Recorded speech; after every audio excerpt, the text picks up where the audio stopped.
Blessed morning, friends, folks. Here we are. It is November 9, 2022. So let's dive into Sarah Young's lesson today. Sit quietly with me, letting all your fears and worries bubble up to the surface of your consciousness.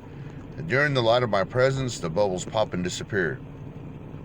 However, some fears surface over and over again, especially fear of the future. You tend to project yourself mentally into the next day, week, month, year, decade, and you visualize yourself coping badly in those times. What you are seeing is a false image, because it doesn't include me. Those gloomy times that you imagine will not come to pass, since my presence will be with you at all times. When a future-oriented worry assails you, capture it and discern it by suffusing the light of my presence into that mental image. Say to yourself, Jesus will be there with me then and there. With his help, I can cope. Then come home to the present moment where you can enjoy peace. In my presence. Good oatmeal. Enjoy peace in my presence. After Annie crossed the stars, I remember going to Red Church, and my Bobby, Sambo Otis, he's now the pastor of Red Church. I went up there for prayer, and he told me, learn to rest in the Spirit. Rest in the Spirit, Jackie. And then he gave me a big hug, and I understand more and more what that means. This is how it reminds me. In the Lord's Spirit that has carried me for over 14 years, I can do more than cope. I can build hope.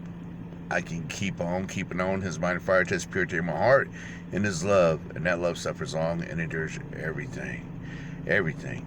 And it builds up that faith. Faith comes by hearing, hearing by the word of God.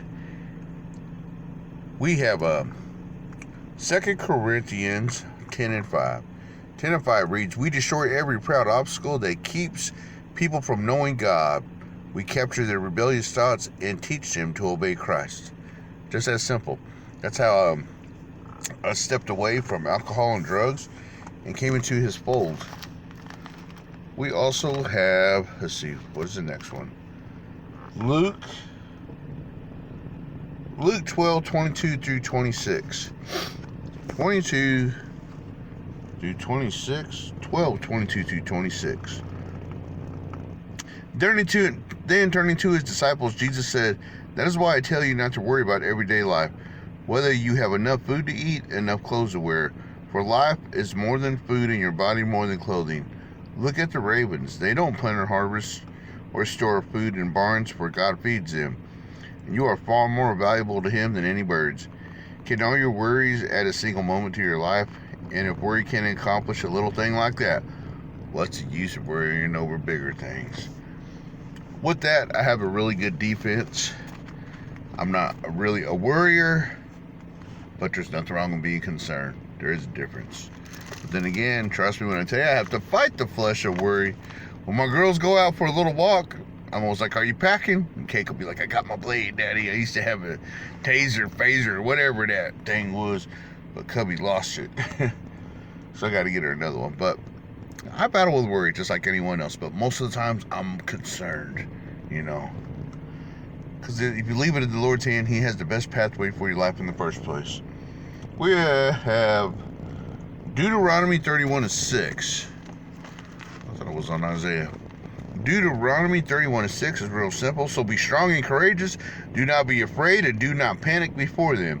For the Lord your God will personally go ahead of you. He will neither fail you nor abandon you. Best believe that. My wife, the most beautiful thing that I think I've seen in my life was when she gave her heart back to the Lord. My mother-in-law has this story. They were watching some real good singing Congreon lady.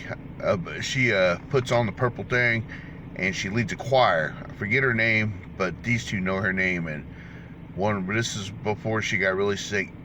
My mother-in-law, she said Annie had her hands in the air. She's like, Mom, can you feel that? She's like, what, baby? She goes, I feel the Lord. The Lord is here right now. I can feel his spirit. And she raised her hands and she just continued worshiping. That's what I'm talking about. And now she's one with him. in the kingdom of heaven in spirit. That's why my tears, they come and go. But when I was at her funeral, we put her in the ground. I was more overcome by joy and in peace that surpasses all understanding than I was with mourning and everything else. I'm still in mourning, of course, but I know where she went. And it's just that simple.